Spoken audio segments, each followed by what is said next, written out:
Bonjour chez vous. Vous allez bien? Moi, je vais très bien. Il faut me taguer un parent africain. Tag-moi un papa.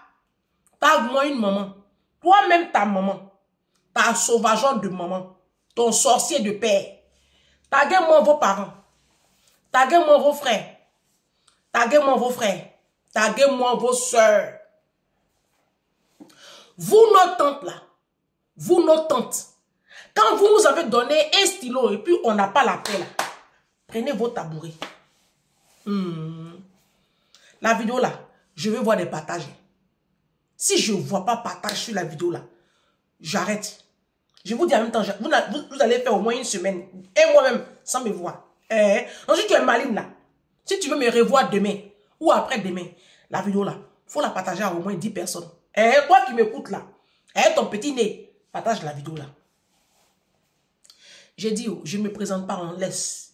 J'ai dit, il y a quoi ici là? Oh, je suis belle la beauté. Ah, c'est les œuvres du diable. J'ai dit, vous les parents africains là, vous avez quel problème?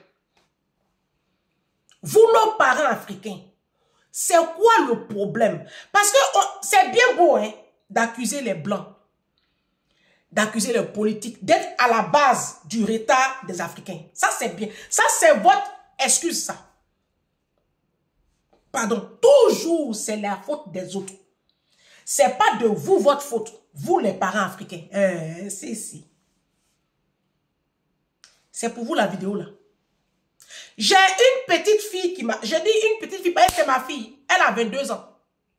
Et, bon, je ne vais pas raconter pour elle tout, sinon la vidéo, ça va dépasser les 32 minutes. D'accord? Je vais prendre l'exemple d'un cas typique. D'accord? Et puis, je vais prendre un autre cas. Je vais vous montrer la vidéo. Mais je vais prendre le cas d'une jeune fille qui m'a appelé de Londres, il y a quelques temps. Son histoire, je ne l'ai pas encore racontée parce que j'ai beaucoup de choses à faire. Mais c'est parce que hier, il y a une petite fille malienne qui était dans mon inbox hier. Elle est à Paris ici, là. La petite fille malienne, je vais la mettre de côté.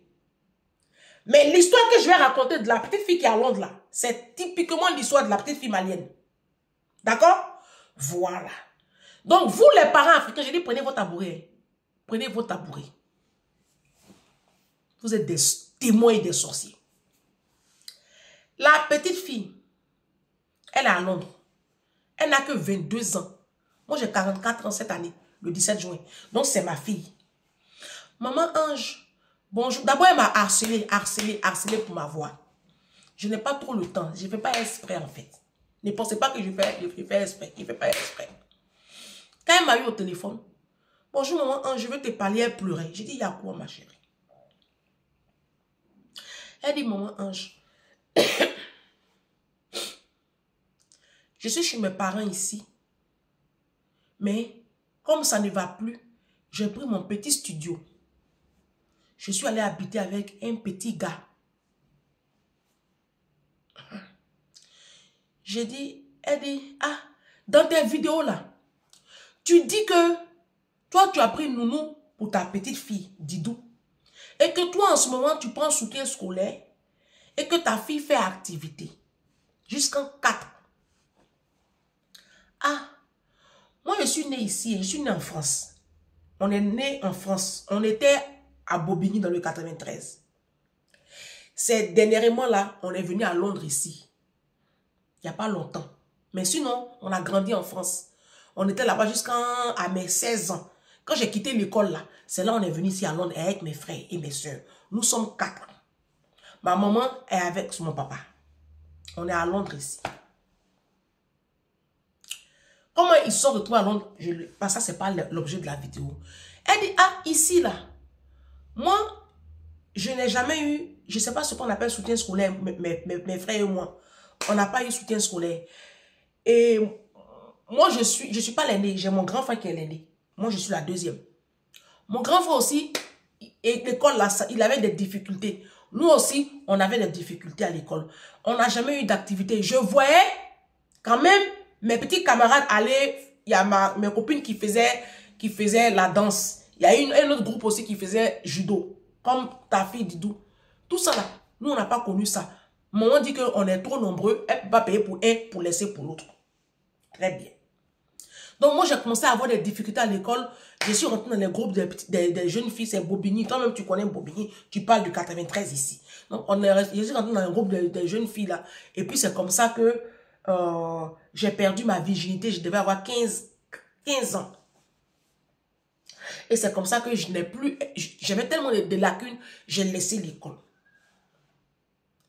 Mon grand frère, pareil. Mon grand frère, il a eu le bac, mais il ne s'est pas allé quelque part. Il est resté comme ça. Donc, il fait des petits boulots aussi. Lui, il est resté en France, il fait des petits boulots. Mais quand on était à Bobigny, on nous a... moi, je devais avoir 8 ans ou 9 ans, je me rappelle très bien. Maman n'a jamais pris quelqu'un pour nous garder. Nous-mêmes, on se débrouillait seul. Elle partait travailler. Maman, c'est l'argent seulement. Et maman faisait qu'elle travaillait. Elle faisait personne âgée.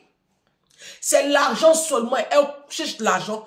Et on nous a logé dans un grand appartement. C'est vrai que le coin était sale, mais on avait jusqu'à 4 chambres. Maman nous a mis, nous 4, dans une seule chambre. Écoute, non, moi je ne suis pas une menteuse. Hein. Ça dit, quand il fait mes vidéos, vous qui êtes en Afrique, vous pensez qu'il ment. Ceux qui sont en France, savent que moi, il dit la vérité. Ça fait 17 ans que je suis ici. Je connais tout le système de la France, de la diaspora. Ça fait 17 ans. Je suis avec les sauvages là. Les Africains sauvages là. Mes parents. Je suis avec eux ici. Je les connais. C'est pour ça que le milieu africain là, je ne le fréquente pas. Et je ne le fréquenterai jamais.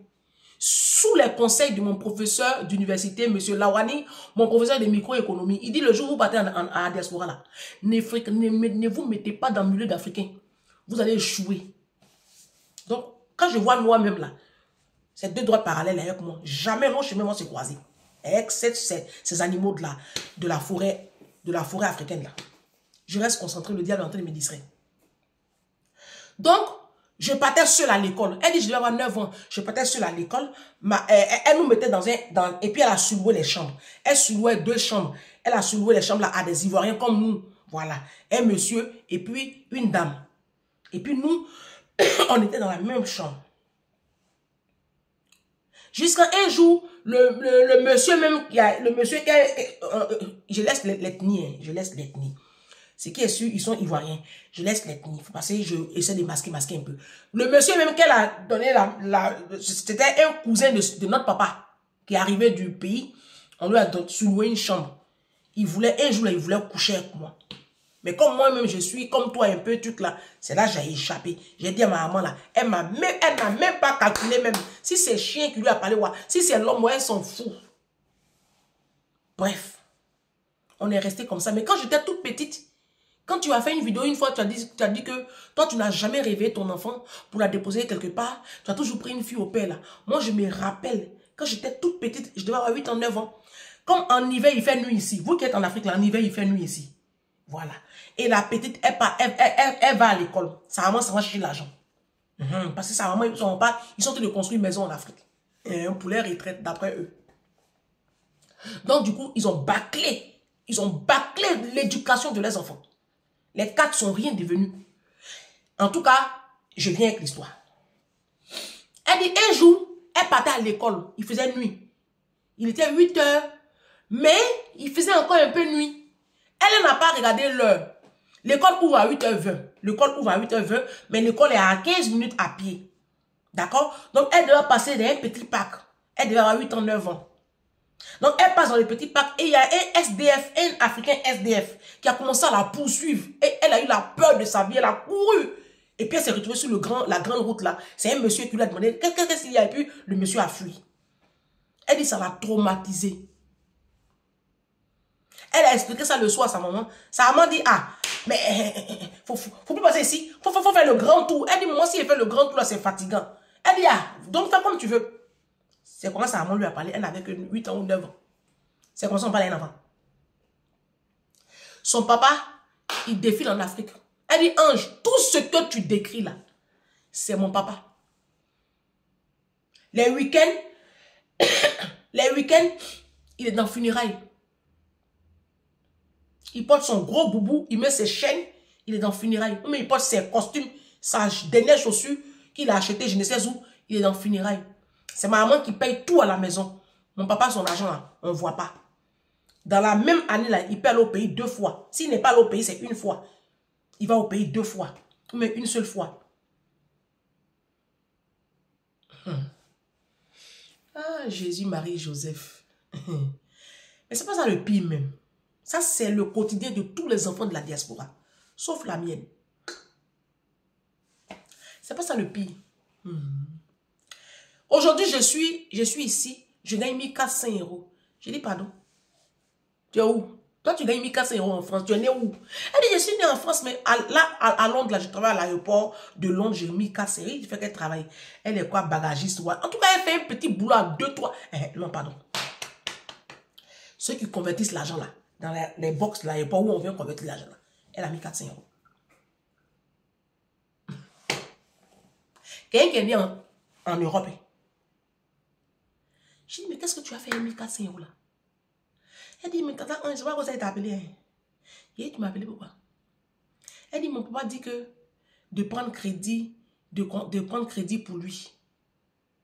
Et tu m'as pas dit quoi? Elle dit, mon papa dit qu'il va terminer la maison. Est-ce que je ne peux pas prendre crédit pour lui? Parce que lui-même, il est déjà fiché partout. Vous qui êtes en Afrique, là, quand on dit que tu es fiché partout, là, ça veut dire que toutes les institutions bancaires, là, tu as pris crédit partout, tu ne payes pas. Voilà. Aux impôts, tu n'es pas solvable, en fait. Pareil pour sa mère, sa sauvageonne, sa salope de mère. Bref, j'ai dit, tu vas prendre quel crédit? Elle dit que, mon papa dit que comme j'ai mis 400 €, que j'ai 22 ans, la banque va me donner, il m'a donné. Qu'est-ce que tu en penses? J'ai dit, j'en pense que tu vas te séparer, tu vas couper les ponts avec tes parents. C'est ma page. Hein. Conseil que je vais donner aux gens en inbox là, je donne. C'est gratuit. Personne ne me paye. Hein? Moi, mes conseils sont gratuits. Hein? Dieu ne m'a pas encore demandé de faire payer les gens. Je lui ai dit, j'ai pris la petite. Et puis je lui ai fait un lavage de cerveau pendant 1h10 minutes. Ce jour-là, même ma tête chauffait. J'ai dit, ma petite, déjà, les 1400 € que tu gagnes là, ce n'est pas ta place. Ce n'est pas ta place. Je vais m'adresser maintenant à toutes mes filles et à toutes mes nièces et à mes petits-neveux. Écoute-moi très bien. Ce n'est pas votre place, 1400 €. Vous ne pouvez pas être à la diaspora. Vous avez 18 ans, 22 ans, 25 ans, 28 ans. Avec 1400 €, 1500 €, 2000 €, ce n'est pas votre place. D'accord? On a des facultés des métiers.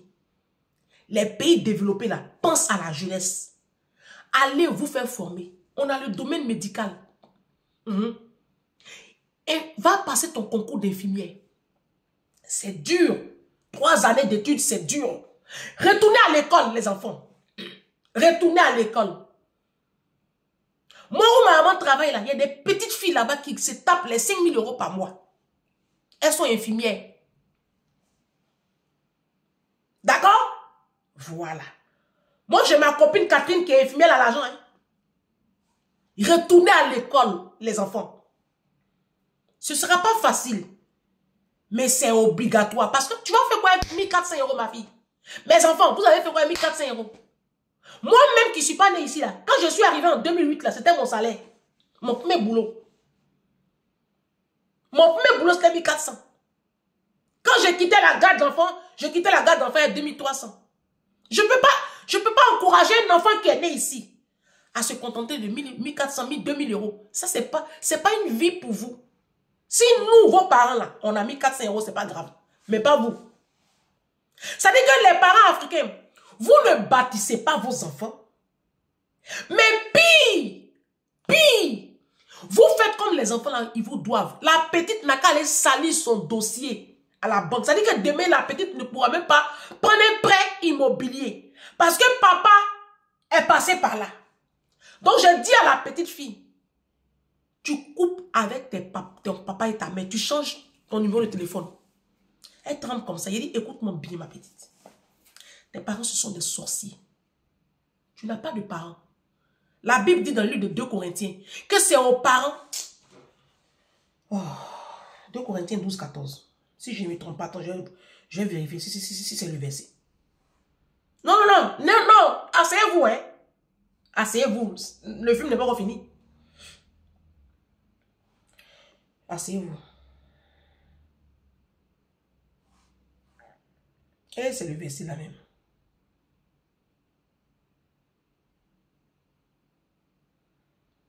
Très bien. Non, je dis tu es bon. 2 Corinthiens 12, 14. J'ai pris la petite. Il a dit, il faut prendre ta Bible. Voici pour la 3e fois. Là, c'est Paul qui parle ici. C'est Paul. Voici pour la 3e fois, je suis prêt à aller chez vous. Et je ne vous serai point à charge. Il parlait au peuple de Corinthe. Car ce ne sont pas vos biens que je cherche. C'est vous-même. Ce n'est pas en effet aux enfants à amasser pour leurs parents, virgule, mais aux parents pour leurs enfants. L'apôtre Paul disait ici, parce que Paul il avait pris de l'âge. Donc il parlait à ses enfants dans la foi, le peuple de Corinthe, il était âgé. Il dit, je suis venu vous voir là. Ce n'est pas que je cherche vos biens. C'est moi qui devais travailler pour vous laisser un héritage. Ce n'est pas vous qui allez me donner un héritage. C'est ce que les Blancs font. C'est ce que nos patrons la font. Quand vous voyez nos patrons, ils portent les t-shirts des H&M là. Mon patron de Poissy qui gagne 25 000 € par mois là. Plus de 20 000 € par mois, 25 000 € par mois. Et puis, il ne sait même pas où on vend polo. Il ne porte pas polo Ralph Lauren. C'est moi, je vous parle. Mon patron n'est pas prêt pour aller mettre 150 € dans chemise. Il dit, il ne peut pas. Il dit, il ne peut pas. Mais sa fille est dans l'école, dans l'île de France, là, les écoles sont classées par catégorie de puissance et puis de notoriété. Donc, parmi les écoles, là, on a fait un classement. Elle est dans le classement des top, les top 12 îles de France, des meilleures écoles de France. Son petit frère, pareil. L'été dernier, elle allait dans un campus, c'est un programme qu'on fait ici en France. On les amène dans un campus, on les sépare de leurs parents pour aller se performer les anglais et puis introduire le mandarin, le chinois qui est la langue du futur. Pendant 3 semaines, facture pratiquement 10 000 €. Cette année encore, cet été encore, il fait la même expérience avec les deux. Et il va à Londres, ou je ne sais pas, en Suisse, ou le petit, il va en Suisse, et puis elle va sur un campus au truc. Allez, les deux là, l'été, les grandes vacances là, il est capable de payer 20 000 € pour que les enfants aillent apprendre le mandarin, sans compter les vacances. Et quand ils vont revenir, parce que les vacances, c'est 2 mois. Donc, il y a le premier mois, pour ne pas que les enfants traînent dans Paris là, se promener avec leurs copains, ils sont grands maintenant. Ils les enlèvent de la France, ils les emmènent ailleurs pour aller apprendre. Et puis maintenant, en août, eux, ils se prennent 3 semaines de vacances ensemble, dépaysement total, 25 000 €, ils vont faire leur vie avec leurs enfants. Pendant que les Blancs, eux, ils font ça là. Vous préférez construire immeubles en Afrique. D'après vous, c'est pour votre retraite. Tellement vous êtes méchants et égoïstes. Pendant que les enfants là sont livrés à eux-mêmes là, vous êtes dans les funérailles. Vous êtes dans les associations. C'est vous qui donnez dîmes et puis offrandes. Le 10e de tes revenus, tu donnes à pasteur. Mais ton enfant n'a même pas de PEL. Ton enfant n'a pas de compte de livret de développement durable. Ton enfant n'a pas de livret A. Ton enfant n'a aucune assurance vie, aucune protection juridique. Ton enfant n'a rien. Pire, les enfants sont livrés à eux-mêmes. Et ils décrochent. Soutien scolaire, 20 € de l'heure. Vous trouvez que c'est trop pour vous. Vous pouvez sacrifier 180 € pour chaque enfant. Vous trouvez que c'est trop pour vous. Mais vous avez l'argent pour entretenir garçons. Vous avez l'argent pour financer d'autres. Vous avez l'argent pour faire venir les hommes de l'Afrique. Vous, les femmes africaines, vous avez l'argent pour ça. Mais vous n'avez pas l'argent pour mettre dans l'éducation de vos enfants. Prendre nounou pour vos enfants ici à la diaspora là. Vous n'avez jamais fait ça. Vous rêvez vos enfants à 5 h du matin, 6 h du matin. Vous les balancez chez la malienne là-bas, chez la Salakoré là-bas, chez la femme arabe. On maltraite vos enfants, on touche vos enfants. Vous n'êtes même pas au courant. Vous, c'est l'argent seulement. Vous courez derrière l'argent parce que madame doit enterrer son papa avec 15 000 €. Parce que madame doit faire venir son gigolo de mari de l'Afrique. Parce que madame doit payer son dernier Louis Vuitton. Parce qu'Emma Loès a porté ça. Madame doit porter ça. Madame doit payer ça. Madame vit au rythme des réseaux sociaux. Elle doit aller faire son BBL. Elle doit aller refaire son nez. Elle doit aller refaire son ventre. Elle doit faire sa chirurgie esthétique. Oh, oh, oh. Et puis vos enfants sont au bas de l'échelle. Vous avez échoué et vous êtes des démons, des parents irresponsables. J'ai coaché cette petite fille et je lui ai dit, tu changes ton numéro de téléphone et tu coupes définitivement les ponts avec tes démons de parents. Ils vont te détruire.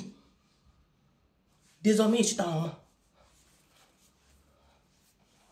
C'est ma page. Il dit, désormais, je suis ta maman. Je n'ai pas la haine pour te donner, pour ne pas être blagué. Parce que moi-même, il y a pour moi ici. Mais je te dis, tu as travaillé, tu as cotisé un peu. Voilà. Il faut finir l'année là. Il faut commencer à chercher école. Tu vas aller t'inscrire. Tu vas passer examen de infirmière là. Tu as compris? Est-ce que tu aimes le domaine médical? Elle dit oui, j'aime bien. Je dis très bien. Bah, il faut aimer. Si tu n'aimes pas, c'est pas la peine. Il faut aller dans une faculté des métiers. Va. Qu'est-ce que tu aimes dans la vie? Elle dit j'aime l'humain. J'aime ma camarade même. J'aime ça. Je dis très bien. Comme tu aimes ça, va faire sa formation. Tu passes le test. Si c'est bon, comme tu allais un peu à l'école, si tu as le niveau, ils vont te prendre. Si tu n'as pas le niveau, tu vas ailleurs. Donc, je suis tout dessus, la petite fille là. Son grand frère aîné, lui aussi, il n'est rien ici. En tout cas, il fait des petits boulots ici. Comment vous pouvez venir à la diaspora et puis vos enfants vont faire les petits boulots. Regardez-moi des sauvages comme ça. Et tu les vois en train de se vanter dans les parcs, les femmes pétées là, les femmes guéries là, les femmes doula là, les sauvages jaunes là. Où est votre soeur camerounaise? Où est votre soeur camerounaise? La femme camerounaise de la diaspora, elle ne joue pas avec son enfant. Je sais de quoi je parle, non? Moi, je ne suis pas en train d'affabuler. Les femmes centrafricaines, les femmes gabonaises, les femmes camerounaises, vous ne pouvez pas être ce trio-là. Les femmes togolaises, ici, les femmes togolaises. Vous ne pouvez pas être celle-là. Mais vous, l'Afrique de l'Ouest, là, vous êtes la misère de l'humanité. Surtout vous, les femmes ivoiriennes. Vous, les femmes maliennes. Vous, les sauvages, vous, les rébus de la société, là. Vous allez venir vous dire ici qu'on aime nos enfants. C'est quoi pour vous aimer un enfant? C'est quoi pour vous? Qu'est-ce que vous appelez aimer un enfant? Les Africains, vous n'aimez pas vos enfants. Non. Vous n'aimez pas vos enfants. Quand on va parler comme ça, ah non, faut pas parler notre retraite. Si tes moyens te permettent de construire en Afrique et t'occuper de tes enfants, ça, il n'y a pas de problème. Mais généralement, vos moyens ne vous le permettent pas. Mais le choix que vous faites, c'est de construire vous, votre vie, au détriment de bâtir vos enfants. C'est ce que je critique. C'est ce qu'on appelle ne pas aimer son enfant. Vous n'aimez pas vos enfants. Les parents africains, vous êtes des sorciers à 99%. C'est ma page. Il faut aller créer pour toi. Je vous montre le footballeur Emmanuel Adebayor. Écoutez le footballeur Emmanuel Adebayor. Vous allez voir à quel point les parents africains sont des poisons pour nous. Moi, mes frères, ils sont prévenus. Hein. Tout le monde est prévenu de ma famille. Celui qui s'amuse avec moi, je change de numéro de téléphone. Ils me connaissent. Mes parents me connaissent. Mes amis et connaissances, eux-mêmes aussi me connaissent. Je ne suis pas là pour vos bêtises là. Vos rapports à l'argent, ça dit que vous nous voyez là. C'est l'argent seulement que vous voyez. L'humain là, ça dit que c'est pas à moi. La partie du film où j'allais m'asseoir sur la lune là, c'est pas loin. Ils sont déjà numéro de Elon Musk. Emmanuel Adebayor. Mais là, ce que je n'ai pas compris, c'est que ma famille me dit, il y a un frère qui me dit, je vais habiter à Paris sur le champ, loue-moi un appartement. Et en plus de l'appartement, tu me payes le loyer. À l'époque, je ne sais pas de l'époque où je donnais peut-être une petite somme à ma maman, qui est déjà au-dessus de tous les ministres au Togo, comme salaire, c'est-à-dire tous les mois. Elle a besoin de rien. Et elle ne paye pas l'électricité, elle ne paye pas le chauffeur, elle ne paye pas la nourriture. Parce que j'avais signé un contrat avec un gars qui livre tout ce qui est nourriture à la maison. Du riz, huile, tomate, tout à la maison, tous les mois. Et ma maman avait salaire, c'est-à-dire après le chef de l'État, c'est maman qu'on voit en premier, qu'on parle des salaires normaux. Mais maman m'a dit non, elle n'était pas contente. Et ma maman, juste, je peux vous parler d'il y a 10 ans, ma maman voulait 15 000 € par mois. 15 000 €? C'est là où je lui ai dit, maman, si quelqu'un me donne moins 15 000 € par mois pour rester en Afrique, je resterai là. Si pour rester à la maison, je fais rien, j'ai une voiture, je ne paie pas de l'essence, je ne paie pas le chauffeur, je ne paie pas l'électricité, je ne paie pas eau. Qu'est-ce que j'allais faire dans le froid? On a mal à l'orteil, dans le froid, on a le nez qui coule, on transpire comme on souffre, on est blessé, on tosse, on risque nos vies. Mais je ne peux pas te payer ça, c'est impossible. Et voilà d'où tout a commencé. Et c'était la guerre. Bon, heureusement que je l'ai fait venir chez moi, ma mère, chez moi en 2008, à Londres, où j'ai payé tous ses soins. Elle a fait la révision, comme vous savez, écoute, elle a fait tous les hôpitaux de Londres. Et ce qui est dramatique, c'est que quand elle est rentrée au pays, elle a dit à tout le monde, je suis parti chez Chéhi, je buvais pure water, alors qu'il n'y a même pas pure water en Europe. C'est-à-dire, elle buvait dans un truc de sachet, quoi, en fait. Alors qu'il n'y a pas ça en Europe. Et donc, les gens m'ont attaqué encore parce qu'elle disait ça au quartier. Et les gens du quartier ne connaissent pas l'Europe. Donc, pour eux, Piota existe aussi en Europe. Donc, tout le monde m'a attaqué. Mais bon, après, moi, c'est ma maman. Je n'ai pas dit que ma maman donne des fausses informations. Je dis, ouais, mais peut-être qu'on avait...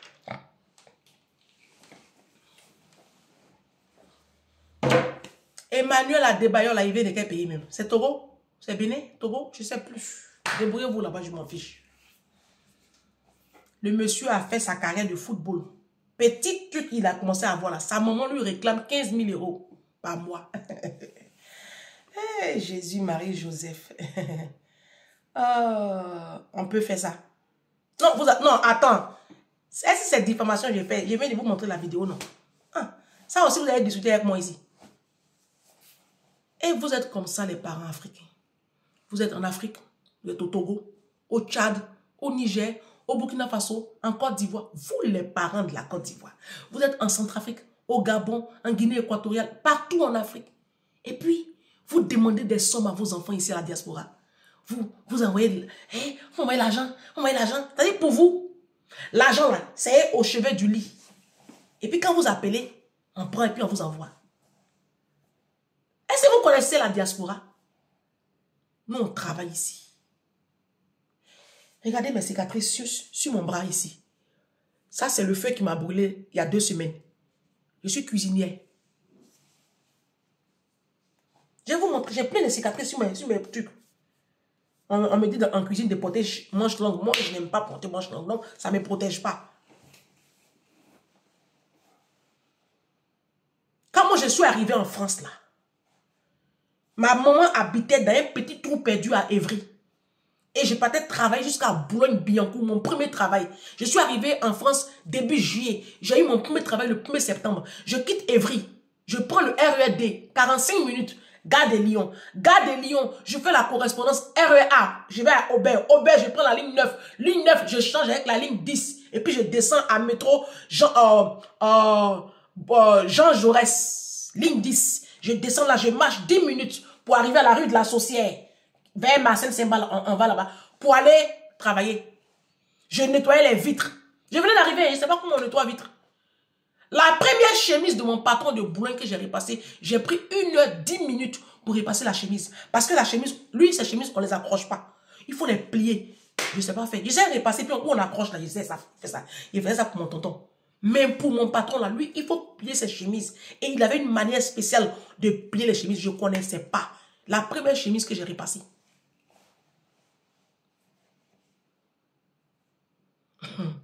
Je me réveillais à 5 h du matin. Pour être au travail à 8h30, 5h30 par ça. Je quittais la maison à 5h30, il y avait le premier train. Il y avait un train qui passait à 5h45 là. Je le prenais. Pour être au travail à 8h20. À moins 8 degrés. Ceux qui sont au Canada, c'est pire. Eux, ils sont à moins 27 degrés. En hiver. États-Unis, laisse tomber. Je faisais le ménage. Moi, j'ai toujours fait le ménage. Moi, ma garde d'enfance, c'est toujours accompagné du ménage. J'ai fait ça pendant 13 ans. Aujourd'hui, je suis un peu assise. Ils sont en train de faire mes petits business. Vous êtes là, vous appelez les gens, l'argent, l'argent, l'argent. Ceux qui continuent de vous envoyer l'argent là, ils n'ont rien à faire. Moi, j'ai demandé à toute la diaspora, arrêtez d'entretenir les sorciers de l'Afrique là. Ils n'ont qu'à aller travailler. On n'a pas coupé bras de quelqu'un, on n'a pas coupé pied de quelqu'un. Si quelqu'un est en situation de handicap, tu peux lui envoyer l'argent. Vos parents là, arrêtez de leur envoyer l'argent. Ta mère, elle avait toute sa vie pour se construire. Ton idiot de père là, il avait sa vie pour se construire. Moi, mon père a voulu jouer ça avec moi. Mon papa, monsieur Denzo, il a voulu s'amuser avec moi. Mais ce qu'il a montré au monsieur là avant sa mort, il ne va jamais m'oublier. Même dans les flammes de l'enfer. C'est là-bas il est. Il ne peut pas être au paradis. Si monsieur Denzo est au paradis, c'est que la Bible là, c'est une fake news. Il va s'asseoir là-bas. Il a fini de vivre comme un chien. Changer les femmes comme un vrai bêté, un sauvage. Et puis dans ces vieux jours-là, il va venir me demander, moi, de lui envoyer 1500 €. Et puis c'est eux qui connaissent les euros. Hein. 1500 €, lui, il va faire construire sa maison. Et lui, toi, tu as travaillé pendant 45 ans. Toi, tu n'as pas construit une maison. C'est moi qui ai construit ta maison. Il fallait payer mon école. Quand tu m'as abandonné à l'âge de 10 ans, tu comptais sur quoi? Il lui a parlé comme ça à mon père. Ayez le courage de parler comme ça à vos parents. Ayez le courage de leur balancer au visage que vous n'êtes pas responsable d'eux. Il y en a marre. Libérez la vie de vos enfants. Vous, les Africains, là, vous êtes trop dans les émotions. On vous détient comme ça captif. Hé, je vous ai lu 2 Corinthiens 14. Ce n'est pas à toi d'amasser pour tes parents. C'est pas à toi de construire ton père et ta mère. C'est pas à toi de financer les soins de ta mère ou de ton père. C'est pas toi qui dois le faire. Tu le fais parce que, bon, tu aimes ton père, tu aimes ta mère. Point barre. Mais il n'y a aucune obligation morale. Dieu ne va pas t'en vouloir parce que tu n'as pas, tu t'es pas occupé de ton père. Hé, je vous parle. Ils ont travaillé avant toi. Ton père a préféré prendre une 2e femme. Une 3e femme, il a préféré avoir 10 enfants au lieu de se concentrer sur vous les aînés là. Sur 2 ou 3 enfants les bâtir, créer une puissance. Il a préféré jouir, distribuer sa sémence à tout va. Mais il n'a qu'à continuer. Pourquoi dans ces vieux jours, c'est toi qui as venu prendre le relais? N'importe quoi. Mon père, je lui ai dit, moi, regarde-moi bien. 1 euro, tu n'auras pas. Il a dit ça à mon père. C'est que je lui ai montré. J'ai fait asseoir mon père dans le fauteuil blanc. Je te l'ai insulté comme poisson pourri. Il dit, ah, la vieille, pourquoi tu me parles comme ça? Il dit, toi, tu es qui? Et puis, on ne te parle pas comme ça. C'est dans ton village, là, que tu es grand type. Sinon, moi, devant moi, là, tu n'es rien. Tu es une merde. Il m'a raccroché au nez, je l'ai rappelé. Il dit, tu me raccroches au nez, tu oses me raccrocher au nez. Tu oses. Et puis, il a dit, de toute façon, tu m'as raccroché au nez, là. Va faire ta sorcellerie. Mais il te prévient. Si tu t'amuses avec moi, tu vas cracher du sang. Et mon père a craché du sang. Avant de rendre l'âme. C'est à cause de moi que je vous parle de Jésus. Donnez votre vie à Jésus. Ceux-là, ils vont pisser du sang. Ces sorciers de nos parents-là, qui pensent qu'on leur doit. On ne vous doit pas. Vous avez fait ce que vous devriez faire. Nous, on était tranquilles dans les spermatozoïdes là-bas. Hein. C'est vous qui nous avez mis en route. On n'a pas demandé à venir au monde. Vous allez assumer, bande de sauvages. On ne vous doit pas. On ne vous doit rien. Mon frère, ma soeur, ma fille, tu ne dois rien à ton père ni à ta salope de mère. C'est ma page. Il faut aller créer pour toi. Tu vas venir piailler. Vous êtes des démons. Vous, nos papas africains, là, vous êtes des démons. Quand tu jouissais dans les hôtels et dans les culs des petites filles, là, tu ne pensais pas que tu avais une retraite abattie? Quand tu changeais femme, là, quand tu payais les marques, là, tu ne pensais pas à tes vieux jours? C'est la petite fille de quel âge, là, qui va aller prendre crédit à la banque pour venir financer toi ta misérable petite vie de merde, là? Elle a coupé les points. Hein. Là, elle a question de la coacher, là. Vidéo, mais... Je ne change pas.